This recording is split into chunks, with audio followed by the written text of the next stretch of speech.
Welcome to Shalom Media.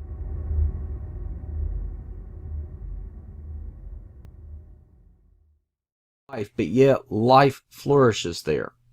Now, there's a lot of speculation and a lot of theories that are dealing with Antarctica and dealing with an ancient technology, an ancient knowledge that's there. In this video here, I'm going to try to show you all the points that pretty much everyone talks about, from the theories to what I believe. I believe that we are looking at events that's taking place in Antarctica that, in all honesty, is still amazing today. Well, let's take a look at those. Let's start off with some of them, some of the theories that's out there. Now, here's a map of Antarctica, the west and the east.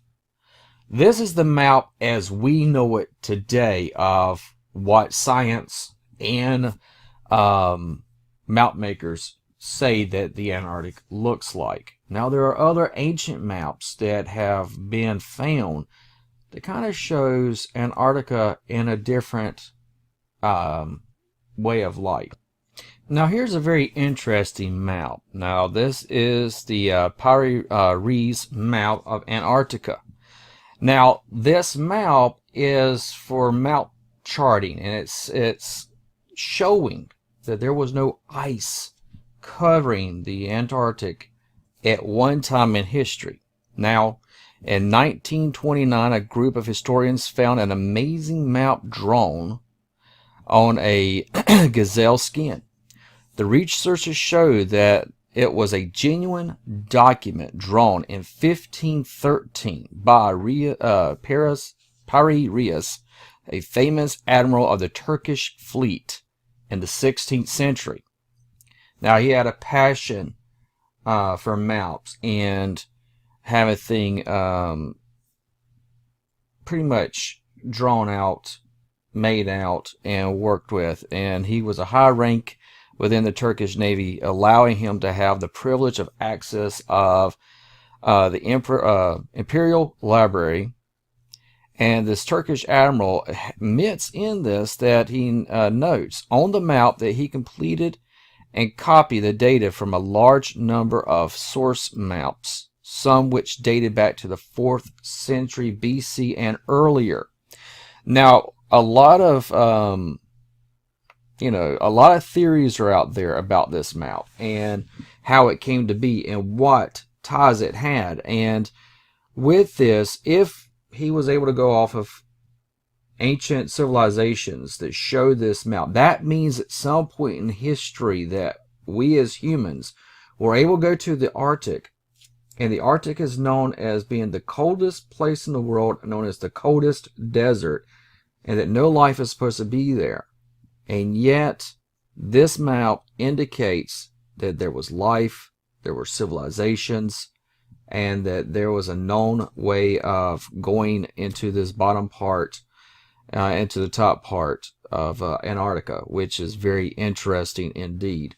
So this is a theory that's been out there. It's not even a theory anymore. It's been proven a fact. But this proves that there is something in our ancient times that's not being told by conventional history. We are told that our ancestors were a dumb, barbaric, caveman mentality where all they knew was hunting and gathering. They didn't know how to build mega structures, but yet evidence proves in history that ancient structures exist. One theory that's out there right now is an ancient structure that has ties to other ancient structures around the world. Let's take a look at that theory. Pyramids in the Antarctic. Now, we are now being able to see that in many places around the world and in the oceans, we're finding these gigantic mega structures. When I was doing research early on, looking into the Antarctic, I actually looked from the mindset of what the ancient aliens theory was. Is that there was a civilization in the past that was so advanced that we view them as gods. Now, I don't want to lose anybody here. I don't believe that aliens are going to come from a distant star and come to the Earth, because I'll be getting into that other theory there that has a tie to the Antarctic. But if there are, which it is being said even by scientists today, that there are pyramids in Antarctica, well, that would mean that there had to be a civilization that existed in Antarctica before those areas froze. Now, there's proof that shows that there are water erosion is in the Sphinx in Egypt, and that if that were to happen or take place, it had to be before or at the very end of the last ice age. Something transpired in our world where we see woolly mammoths and other creatures that has food still in their mouth and in their belly, which means that a great freezing took place, and it was so quick, so vast, it froze creatures exactly where they were standing. So, is there a civilization in Antarctica? Some people will say yes. Some people will say there is proof, and a gentleman that spoke about this.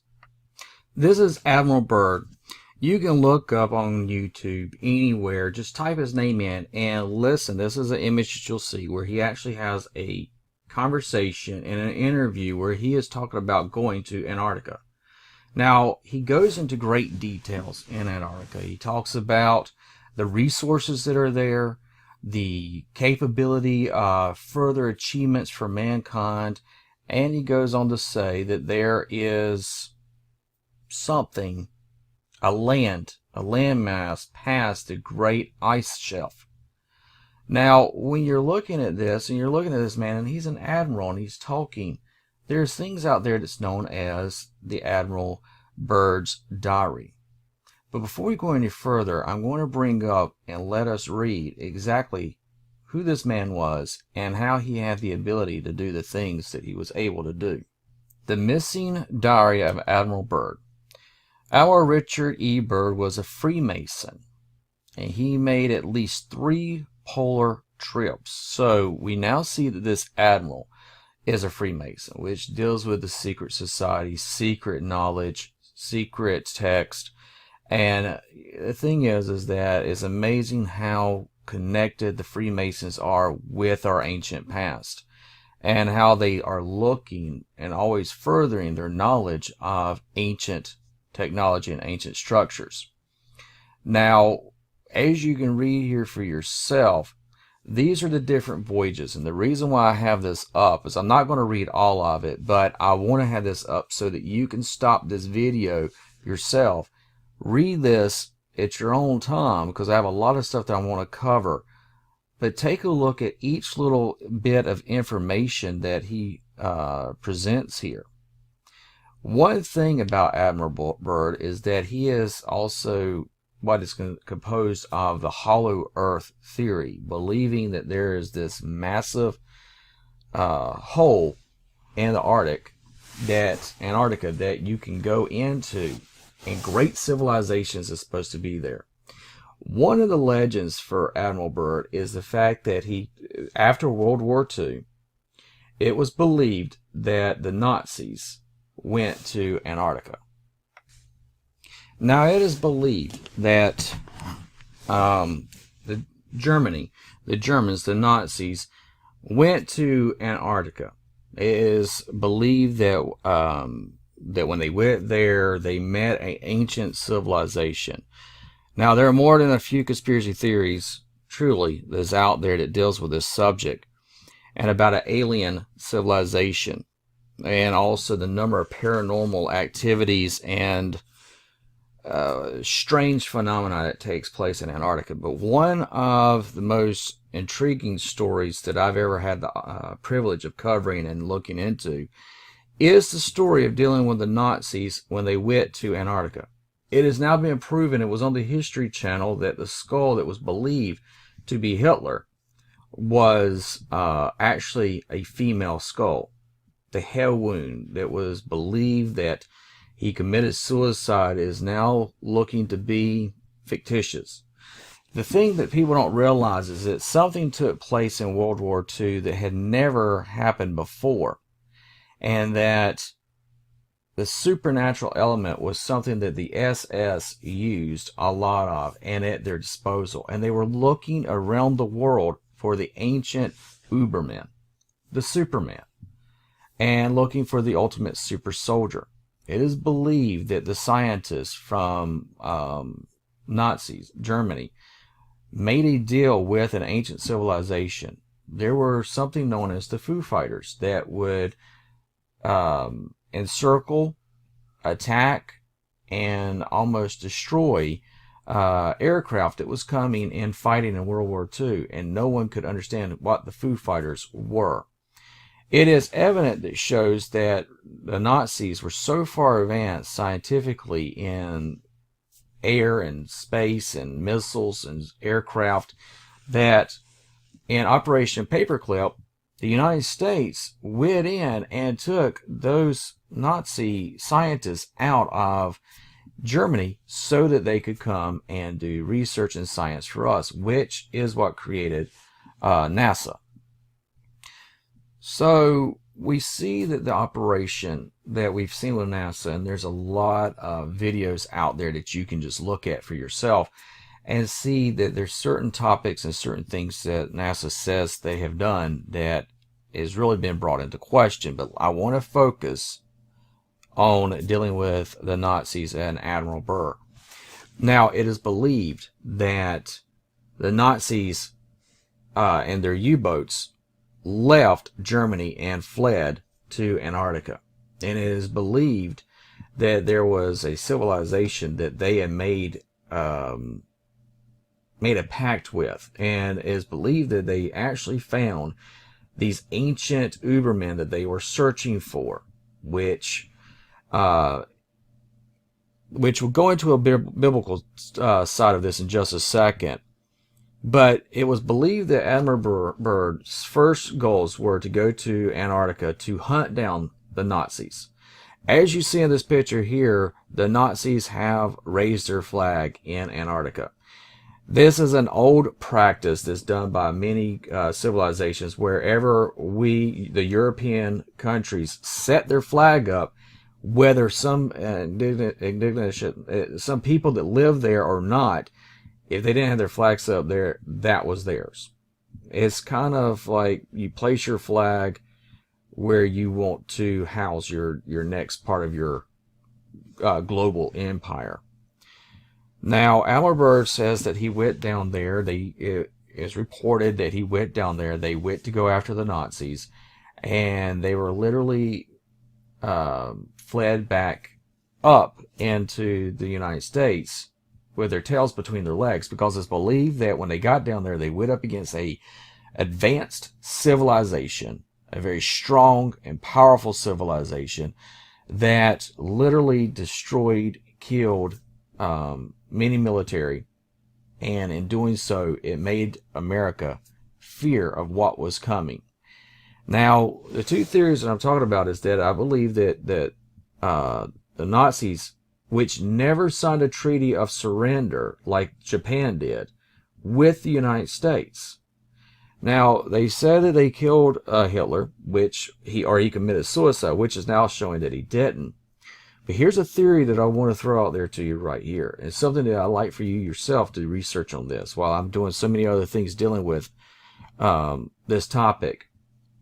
But the Nazis had two ways of conquering a nation. One by brute force, going in there, showing their military might, and another was going in there and consuming that culture, which means they integrated into those cultures. And by integration in those cultures, they were able to take over those cultures. In Poland alone, there are many statues that are up there that the Nazis established that dealt with these different deities and ancient gods that they still have up there, because to them it looks good. But it shows this integration of the supernatural, the integration of this power that the Nazis had in consuming a culture. And it is believed that in Operation Paperclip, we thought we were bringing the Nazis over here to help us further our agenda in science and into rockets. But in all honesty, it is believed that they were able to integrate themselves into our civilization. And the way America is today is what the Fourth Reich was supposed to be. Think about that for a second. Look at the way America is set up, and you look at the similarities with America today and the birth of Nazi Germany, and you realize the parallels are astonishing in the least. So it was believed for the Nazis to take over a culture by brute force or integration. And if that's the case, is there an agenda of hiding truth from the American people and around the world? And I believe there is, and it deals with Antarctica. Now, to deal with the theory and the topics about Antarctica, I have to go into the flat earth theory. Now, I know a lot of people are going to be look at this part of the video and go, oh gosh, another flat earth theory. But here's the thing. If there is an ancient civilization that lives in Antarctica, if there is a ties to the Nazis with this, is there an agenda to deceive the whole world? The thing is, guys, as a Christian, we are told that we do not just deal with flesh and blood, but principalities and of evil spirits. And there are evidence in Scripture that backs the notion of a flat earth. This right here is a creation of a map square of a stationed earth. And this is how it was believed and how it says it's depicted in the Scriptures. I'm going to show you just a couple of those Scriptures that are talked about. Trust me, I understand the controversy dealing with the flat earth theory, but if you look at the Scriptures and you see how Yahweh depicts his creation, and I have some of them here for you, and his hands were steady until the good going down of the sun. That's Exodus 17:12. Then it goes on and says, and the sun stood still and the moon stayed. Joshua chapter 10, verses 12 and 13. It goes on to Corinthians. It says, the world also shall be stable, that it cannot be moved. Chronicles 16:30. Then, if you go, it says, to him that stretches out the earth and made great lights, not worlds, but great lights, comes out of Psalms 136, 6 through 7. The sun shall be darkened in his going forth. Isaiah 12:10. The four corners of the earth. Isaiah 11:12. The whole earth is at rest. Isaiah 14:7. The prophecies concerning the global earth. Dealing in Isaiah 29th chapter. Woe to the rebellious children, says the Lord, that takes counsel, but not of me. Isaiah 31. So the sun returned 10 and has laid the foundations of the earth. Isaiah 58:13. Thus says the Lord, which giveth the sun for light by day, the moon and the stars for light by night. This deals with not dealing with worlds. This is in Jeremiah 31, 35 through 36. And then in Acts, it says that he will turn the sun and the moon. The sun will be turned into darkness and the moon into blood. Acts 2:20. Now, I'm not doing this video to make a flat earth debate with anyone. I'm showing how the Antarctic is being viewed through every aspect that we're seeing in conspiracy theories and in the scientific community. If you choose, and I'm just throwing this in here, if you choose to look at the flat earth theory, I do have videos that deal with that. But I challenge you, and this is the only thing I'm going to do, just challenge you the same way I was challenged dealing with the flat earth theory. Find an image of the earth that's not been photoshopped, that matches up with the way the scientific community says the earth is supposed to look. Now, I want to say this part right here, and this is out of the first chapter of Genesis. This lets us know that there is something that is going on in the world that we look at the scriptures that does not match up to the scientific community. See, the whole thing about science, what a lot of people don't realize, is that science in its own way has become its own religion. And people will fight for it more so than you see in today people fighting for religion, believing in God, Yahweh. But the thing is that we have so blindly accepted what scientists and science tells us that we don't even realize in doing so, if we claim to be a Christian, a lot of times that science makes us reject what the scriptures tells us. And we are not to be transformed by the world, but we are to transform the world. Now, God Yahweh in Genesis chapter 1 comes out and says, "And God Elohim said, Let there be a firmament in the midst of the waters, and let it divide the waters from the waters. God made the firmament and divided the waters which were under the firmament from the waters which were above the firmament. And it was so. And God called the firmament heaven, and the evening and the morning were the second day." So God Yahweh created the firmament, and that's how this map here is depicted, from the waters above, from the waters below. Now, a lot of people are going, oh, if the earth is flat, then why won't we fall off the edge of the earth? Well, if there is a firmament that's protecting us from being able to go outside into the above waters, and does that mean we've never been to outer space, and that the stars in the heaven, if we're spinning like they say, how are the stars in their position to stay that way and us be able to look up and see it? It's something I just want you to look into the scriptures and what the ancient text. We are finding out that the earth is not the way we've been told. There is a great and ancient knowledge that has been around, and I believe that it's now coming forth. There's a book that has a lot of controversy. It's the Book of Enoch.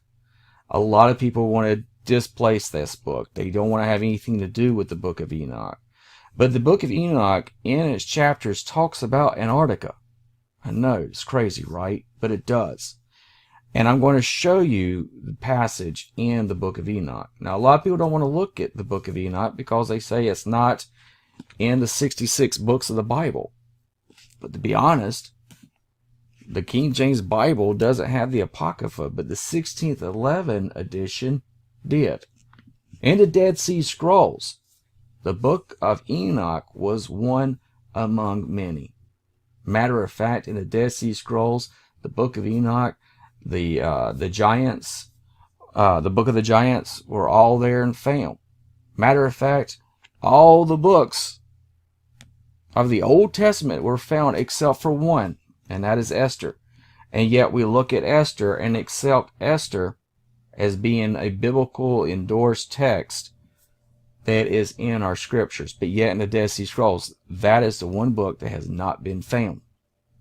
But yet the Book of Enoch has. The early church fathers, in the book of Jude, in the book of Peter, Paul, Peter and knew about the Book of Enoch, and they actually spoke about it and the topics that were in it. Now we're going to take a look at that Book of Enoch that deals with Antarctica. So let's move on. Now this book of Enoch, has brought up a lot of controversy in the Christian community. Some people sit there and say it shouldn't be paid attention to at all. Other people sit there and say it's nice to have this extra biblical text. I just want to make sure I clarify that I believe the Bible is the inherent word of Yahweh. The book of Enoch does open up with a very interesting beginning. It says that this was not for this generation, but for a later generation when these events would again take place. Jesus Christ refers to the last days as in the days of Noah. And when you look at the days of Noah, which I'm going to read, you realize that, yes, their sin was running amok in the world, but sin happened in the Garden of Eden, and it wasn't there that Yahweh decided to destroy sin. There was something that took place that corrupted his creation. Now, a lot of people don't realize this, but in Genesis, Enoch is actually mentioned.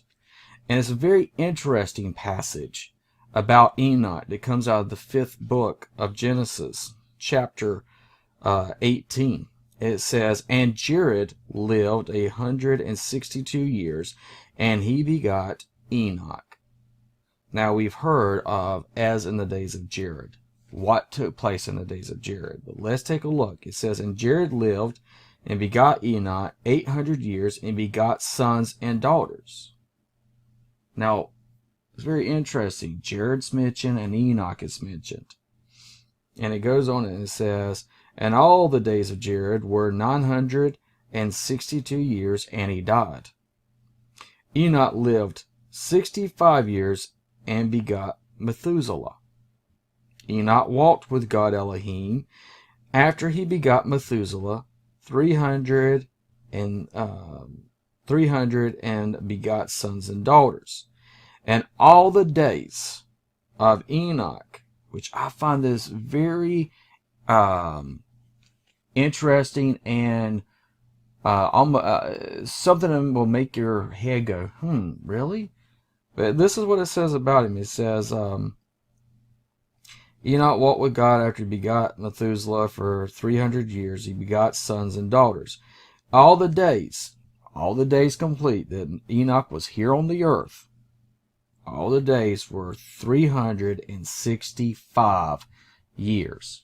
I find that interesting because 365, isn't that how many days we have in a year? "And Enoch walked with God Elohim, and he was not, for God Elohim took him." So we see right here that there's something special about Enoch. So much that he walked with the Creator, walked with Yahweh. And as he walked with him, when it became 365 days of his life, 365 years of his life, just like that, he was taken up into heaven to be with the Creator. So Enoch has never died.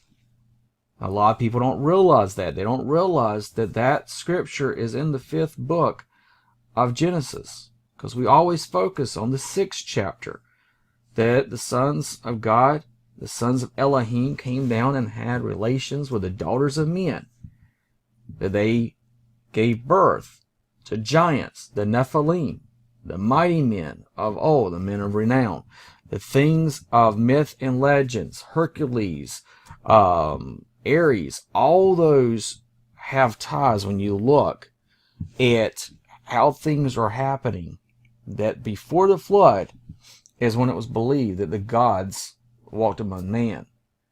In the book of Enoch, it talks about these watchers, 200 of them, came down and interacted and even copulated with the daughters of men.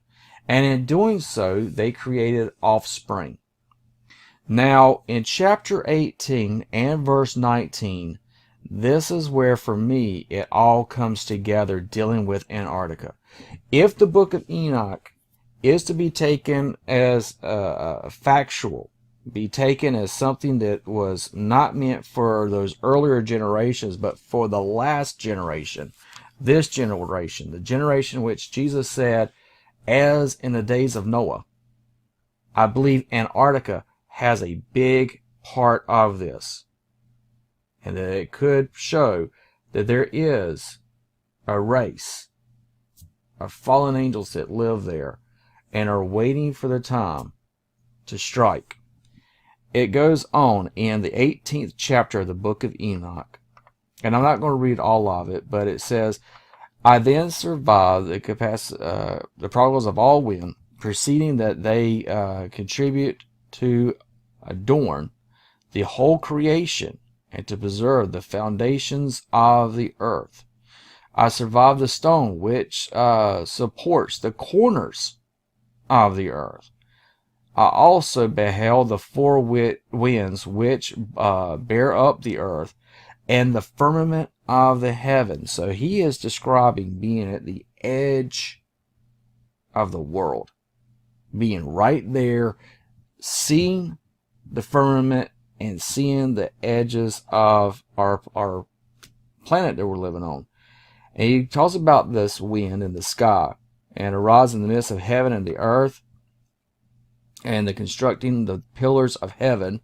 He also saw the winds which turned the sky and caused the orb of the sun and all the stars to set over the earth. I saw the winds which support the clouds.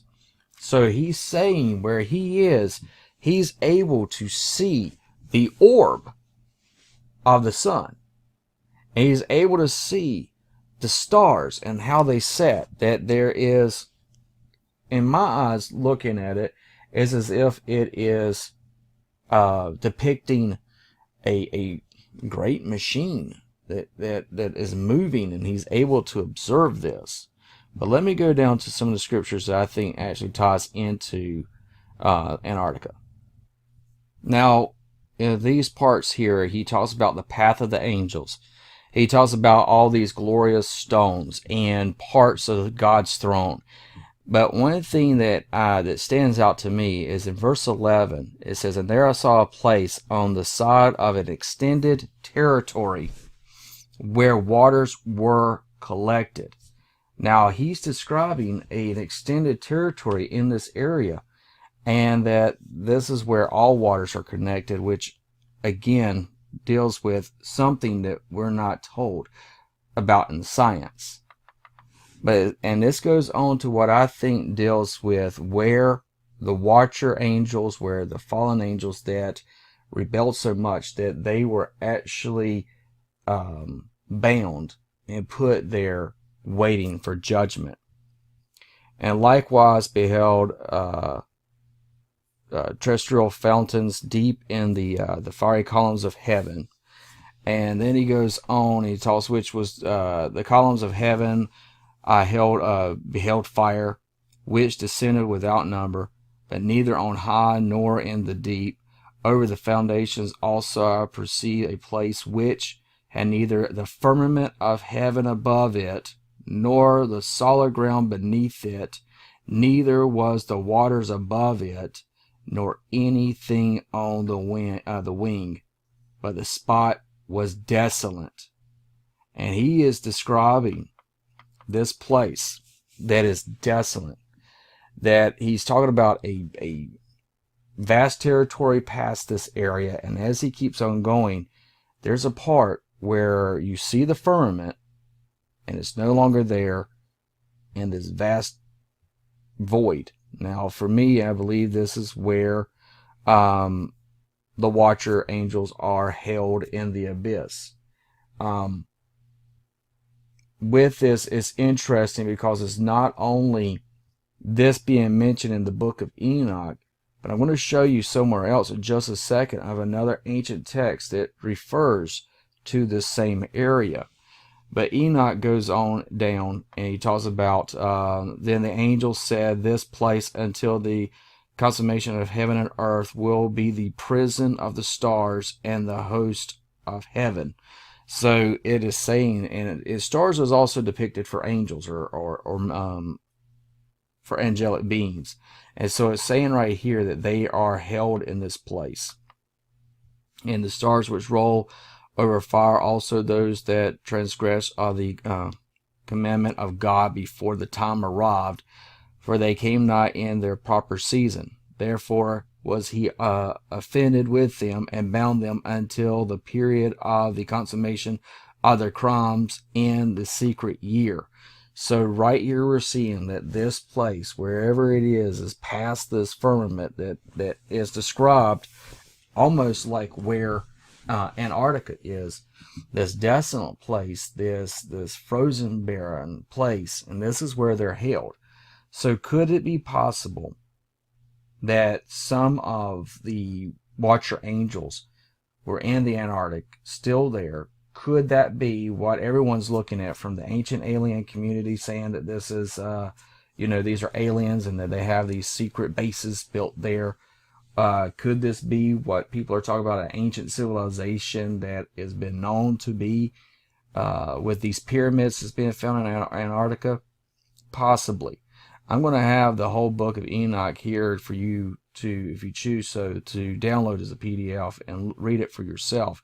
It's chock full of many different information, which is very interesting in itself. The next chapter, chapter 19, let me go ahead and pull that up right now, goes into this part dealing with the angels. As Uriel said, here the angels who copulated with women appointed their leaders, and being numerous in appearance made man profane, and caused them to err, so that they sacrificed to devils as to gods. For in that great day there shall be a judgment, with which they shall be judged until they are consumed. And their wives also shall be judged, who laid astray with angels of heaven, that they might salute them. And Enoch, I alone, saw the likeness of the end of all things, nor did any human being see it as I saw it. So he's saying that he saw the end, the edge, that no man has laid eyes on, not the way he did. And I find that interesting, because does this mean that there is this connection dealing with what's talked about in the scriptures, this great war that's been taking place between the Creator Yahweh and his other creation, which are known as the Watchers and the angels? Could this be what's taking place with Lucifer, and why our society explains away all scientific knowledge that deals with things that they say, well, this is how it is on these planets, but yet they have no way of truly knowing that, because they've not physically been there? Are we seeing that, people that deal with the flat earth theory may be onto something, saying, what we're being told by the scientists that people so blindly believe? Are we seeing that that we're being lied to? Is there a reason why the book of Enoch's been found out? Something my wife has said to me earlier. She said, with the book of Enoch being found in the Dead Sea Scrolls, along with all the other Old Testament books except for Esther, is this showing that all knowledge has been brought forth? That the thing that Daniel talks about, Daniel, lock up these teachings, these sayings for a later generation. This isn't for you to understand, but for a later generation, when all knowledge will be brought forth. I believe we possibly are looking at the fact that this all connects, and that if people kind of would get past their bias and say they don't want to deal with the UFOs, but yet the Bible has depictions of things that could be depicted as UFOs, that doesn't mean I'm saying these guys are coming from another universe or another star, that there are alien brothers and sisters. I'm not saying that. I'm saying it's the same deceitful lie that the evil one has been doing all along. And the reason why we don't have this education taught to us in schools today is because they don't want the masses to be awoken or wake up to the truth that there is a creator. That would go against all the Darwin theories. That would go against everything in our paradigm. If all of a sudden it was proven that these ancient texts proved that there's more to this world than we know, and it would point to a creator, think about that. Then you could not deny that there was a God. I'm going to show you one last thing to be the end of this. I'll let you see the other ancient texts have talked about the flat earth, and I believe they've also, it talks about what Antarctica is too. I'm going to have a link to the Book of Gilgamesh, but here's the thing. The Book of Gilgamesh talks about him going to the edge, his friend Enkidu ends up dying, and it bothers him. Now, Gilgamesh is known as being, 2/3 man, 1/3 God. I also find that interesting that it talks about being 2/3 man and 1/3 God. Just to throw this out there, we are now living in a day and age where children can be born by 3 parents. Is that something possible that Book of Gilgamesh is hinting at here? That he was special. Something about him was where he had a mother and father, and maybe DNA of one of the gods, one of the watchers. Who knows? There's a great ties and source that deals with Gilgamesh. It even has people believe that he has ties to Nimrod. I did a video called Nimrod and the connection to the Nephilim, and or the Nephilim and the connection to the ancient cultures. But right here, Gilgamesh, and I'm getting ahead of myself. Sorry, let me get back. Gilgamesh here is talking about he's going the distance. He's trying to reach to the gods. And it says that when he gets there, he gets to the gate of the mountain, and he's going to be stopped by these 2 scorpion-like beings. And when Gilgamesh has been talking with them, trying to get past them, and I want you to hear how Gilgamesh describes where he's going. It says, and Gilgamesh heard this, he did as the man scorpion has said. He followed the sun's road to his rising through the mountain. And when he had gone, and 1 league of the darkness became thick around him, for there was no light. He could not see nothing ahead and nothing behind. After 2 leagues the darkness was thick, and there was no light. He could see nothing ahead and nothing behind. After 3 leagues the darkness was thick, and there was no light. He could see nothing ahead and nothing behind. And after 4 leagues the darkness was thick, and there was no light. He could see nothing ahead and nothing behind. And at the end of 5 leagues the darkness was thick, and there was no light. He could see nothing ahead and nothing behind. And the 6 leagues the darkness was thick, and there was no light, and he could not see nothing ahead and nothing behind. Then he had gone 7 leagues, and the darkness was thick, and there was no light. He could see nothing ahead and nothing behind.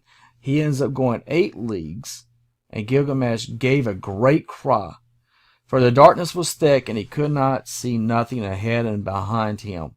In the 9th leagues he felt the north wind on his face, but the darkness was thick, and there was no light. He could see nothing ahead and nothing behind him. After 10 leagues the end was near. After 11 leagues the dawn light appeared. At the end of 12 leagues the sun streamed out. And then it goes on and says, and there was the garden of the gods. All around him stood bushes bearing gems. Seeing it, he went down to face, but there was a fruit of carnel with the vine hanging from it, beautiful to look at. So he's going into this part. He's going to the edge of the earth. He's going to that barren land, but he did not stop. I find it interesting because Admiral Byrd kind of refers to the same thing when he is talking about Antarctica. He says that it's a barren land, but if you push further into that barren land, there is going to be this vast continent that we can go and get the resources of. When you look at the Book of Gilgamesh, when he finally gets past that barren land and is able to get to the garden, he sees gems, he sees rubies, he sees great fruit, he sees all the sweet things to see.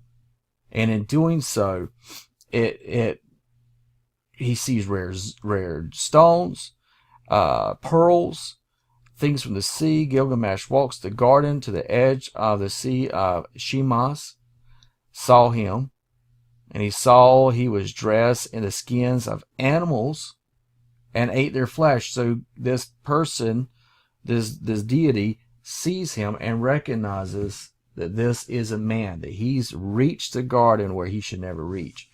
And Admiral Byrd kind of refers to the same thing.